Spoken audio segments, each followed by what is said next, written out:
Welcome to this presentation on PSU Bank where capital support has been provided by the government recently. तो अभी अभी भारत सरकार ने 14,500 करोड़ रुपए का capital infusion 4 public sector bank में किया है, जिनके नाम है bank of India, central bank of India, Indian overseas bank, UCO bank. इसके अलावा 5,500 करोड़ का कैपिटल इन्फ्यूजन हाल ही में पंजाब एंड सिंध बैंक में किया, जिसके ऊपर हमने एक पहला प्रेजेंटेशन ऑलरेडी आपके सेवा में प्रस्तुत कर दिया है। और इनसे क्या उसमें क्या स्थिति हुई है, वो कैपिटल इन्फ्यूजन का जो साइज है वो बहुत बड़ा है उसकी इक्विटी कैपिटल के मुकाबले, और उसके मुकाबले जो अभी 4 बैंकों में कैपिटल इन्फ्यूजन हुआ है, जिसमें शेयर अलॉटमेंट प्रोसेस जो है वो अभी अगले उम्मीद है कि 1 आध महीने के अंदर पूरी हो जाएगी, और उसमें आपको पता लगेगा कितना इक्विटी डाइल्यूशन हो रहा है। क्योंकि जो पंजाब एंड सिंध बैंक में इक्विटी डाइल्यूशन हो बेतहाशा है और मतलब बहुत ही अधिक है। जो उसका इक्विटी अभी हो गया, तो उसके हिसाब से उसको सर्विसिंग करना बैंक के लिए कितना मुश्किल होगा या किस वैल्यूएशन पे किस प्रकार असर पड़ेगा, ये तो पूरा उसमें चर्चा हो चुका है। तो उसी प्रकार की चर्चा हम करेंगे चारों बैंकों के बारे में इस प्रेजेंटेशन के अंदर। तो स्टार्ट करते हैं स्टैंडर्ड डिस्क्लेमर के साथ। Fact, figure and opinion in the presentation video are based on information available in different agencies and public domain and published in good faith. Viewer in their own interest may like to cross-check and verify information from concerned source before making any financial commitment. Stock market investment are subject to market risk. Consult your financial advisor before committing any money. तो चारों बैंकों ने 31 मार्च को exchange filing में बताया कि bank of India को 3,000 crore capital support मिला है, जिसका वो प्रेफरेंशियल अलॉटमेंट करेंगे इक्विटी शेयर्स में। उसके लिए एक्स्ट्रा ऑर्डिनरी जनरल मीटिंग और बाकी जो है अप्रूवल किए जाएंगे, तब तक ये जो है इनको जो है शेयर एप्लीकेशन मनी के रूप में उनकी जो अकाउंट्स में दिखाया जाएगा ये अमाउंट को।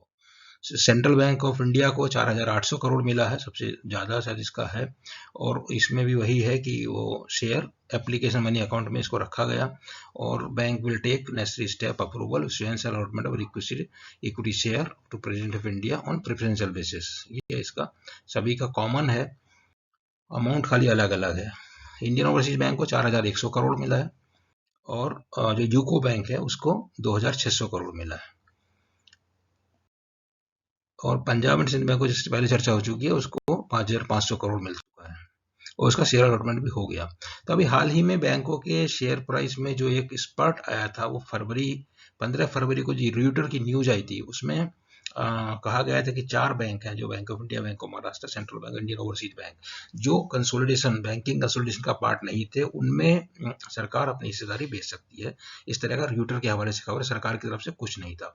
सरकार का अभी कहना है कि सरकार ने 5 बैंकों में जो कैपिटल इन्फ्यूजन किया है, उससे लगता है कि सरकार इस मामले में सीरियस है, और 20,000 कैपिटल इन्फ्यूजन जो किया है उसको शीघ्र वो लोग अपना वो चाहेंगे कि हमारा प्राइवेटाइजेशन करके कुछ पैसा वापस मिल जाए। तो अभी मार्केट में जो है, ये पहले 4 बैंकों की थी चर्चा, जो रॉयटर्स की न्यूज 15 फरवरी, उसके बाद शेयर प्राइस में देखें किस तरह का उछाल देखने में मिला है।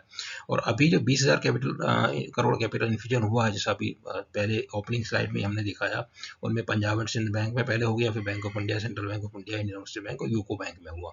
इन दोनों में से क्या है कि यूको बैंक और इंडियन ओवरसीज बैंक ये आरबीआई पीसीए फ्रेमवर्क के अंदर भी है, और ऐसा उम्मीद की जा रही है कि जल्दी, क्योंकि IDBI bank already PCA framework से बाहर आ गई, तो ये दोनों भी जल्दी बाहर आ जाएंगी, और बैंक को इनको जो कैपिटल सपोर्ट मिला है वो भी इसमें एक मददगार साबित होगा। अभी हमको किसी भी बैंक को, इनमें पीएसयू बैंक में जो भी इंटरेस्ट इतना मार्केट में दिखाया है काफ़ी इनके शेयर में, पिछले कुछ दिनों में इंक्रीज भी देखने को मिला है, और फिर वो फॉल भी हुआ है। तो उसमें आपको अगर कहीं निवेश करना है या ऑलरेडी निवेश किया हुआ, तो बहुत सारे पैरामीटर्स को चेक करके खाली प्राइवेटाइजेशन हो जाएगा या नहीं होगा, वैल्यूएशन किस तरह का अट्रैक्टिव है, नहीं है, बिजनेस किस तरह का है, और जो क्वालिटी ऑफ एसेट किस तरह का, वो सारे पैरामीटर जैसे gross NPA, net NPA, net interest margin, current account, saving account, जो डिपॉजिट का ratio, overall deposit, return equity, return असर, ये सब पैरामीटर्स को आपको देख के वो फैसला करना पड़ेगा।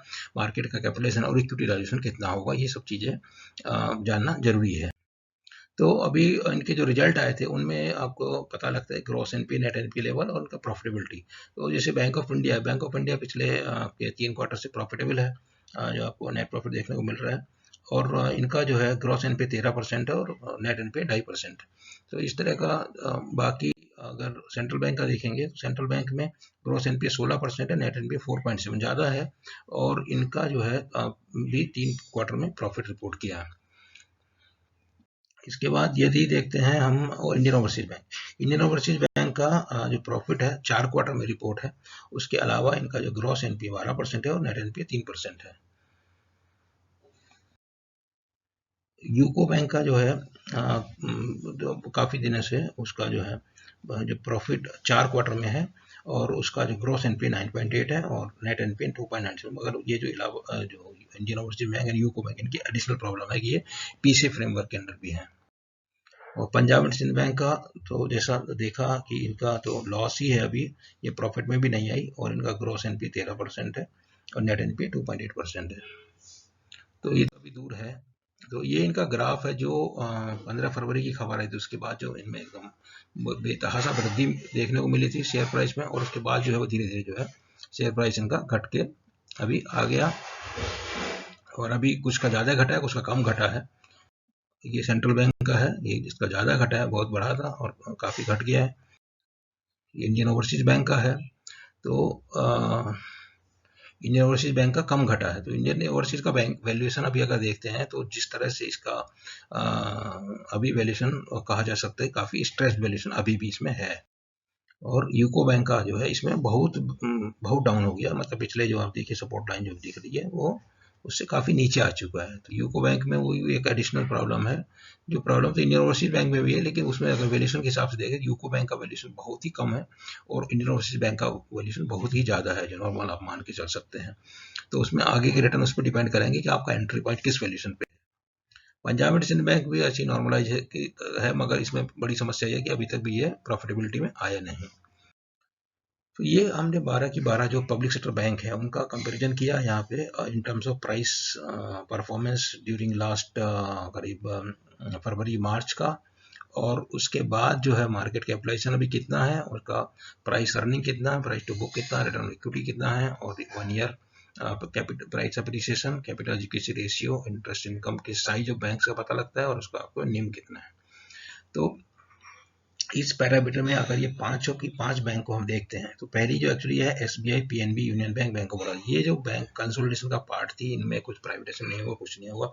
इनको आप खाली जो सिनर्जी मिलेगी अमलगमेशन के बाद में, वो बेनिफिट के हिसाब से इनके में मतलब शेयर में आप एंट्री कर सकते हैं और उसमें पार्टिसिपेट कर सकते हैं। आईओ भी एक छोटी बैंक है, मगर उसका जो मार्केट कैप है वो रिलेटिवली काफ़ी ज़्यादा है, जैसे तो स्ट्रेच्ड वैल्यूएशन बोल रहे हैं, और अभी भी वो प्राइस अर्निंग 44 आता है, रिटर्न इक्विटी माइनस दिखा रहा है, वो एक साल में 140% अप्रिसिएशन मिल रहा है इसमें यहाँ पे। तो ये स्ट्रेस्ड है। इसके अलावा खाली इंडियन बैंक का, इंडियन बैंक तो कंसोलिडेशन का हिस्सा है, और बैंक ऑफ महाराष्ट्र में भी उस तरह का है, बैंक ऑफ महाराष्ट्र में उस तरह की प्रॉब्लम है नहीं। तो इसमें प्रॉब्लम के रहते इस तरह का वैल्यूएशन है जो सस्टेनेबल नहीं लगता लॉन्ग टर्म में, और अभी और इक्विटी डायलेशन होगा तो उसमें और भी इसमें परेशानी की बात हो सकती है, क्योंकि इंटरेस्ट इनकम 17,000 करोड़ है, और निम में भी कोई खास कंफर्ट नहीं, 2.03 खाली इसका निम है। और उसके बाद अगर दूसरी देखते हैं bank of India, bank of India में आपका मार्केट कैप रिलेटिवली जो उसका जो साइज है 42,000 करोड़ या कैनरा बैंक के आसपास का है, उसके हिसाब से इसका जो वैल्यूएशन मार्केट कैप जो है कम है, और इसमें प्राइस एप्रिसिएशन 115% करीब मिला एक साल में आपको, रिटर्न ऑन इक्विटी माइनस है, और यहाँ पे जो ये टीटीएम पी माइनस डैश इसलिए जा क्योंकि माइनस है, क्योंकि जो 3 क्वार्टर के पहले चौथा क्वार्टर था, तो 4 क्वार्टर का मिलाते हैं टोटल ट्रेलिंग 12 मंथ के लिए, वो माइनस था, वो जो 3 क्वार्टर का प्रॉफिट हुआ उसने उसको शेडो करके ओवरऑल माइनस हो गया। और कैपिटल एजुकेसी 13% है, फिर भी डाइल्यूशन इसमें बहुत ज़्यादा डाइल्यूशन नहीं होगा। तो बैंक ऑफ इंडिया इसमें एक अट्रैक्टिव बैट नजर आता है रिलेटिव परफॉर्मेंस के हिसाब से अगर देखते हैं। उसके अलावा यूको बैंक है, यूको बैंक में भी प्रॉब्लम पीसीए वाली है, इसमें प्राइस अर्निंग देखिए, क्योंकि 4 क्वार्टर से है ये प्रॉफिटेबल, तो इसलिए इसको दिखाया 114 प्राइस अर्निंग आता है, प्राइस टू बुक 0.67 है, और रिटर्न ऑन इक्विटी माइनस है 1 ईयर 25%। ये जो है अभी एक्चुअली क्या हुआ है, जो बढ़ते थोड़ा वापस घट चुकी है यूको बैंक, तो उस हिसाब से प्राइस वाइज ये अट्रैक्टिव है, लेकिन इसमें पीसीए वाला एक एडिशनल बर्डन है, और जो इक्विटी डाइल्यूशन वाला है वो तो है ही साथ साथ।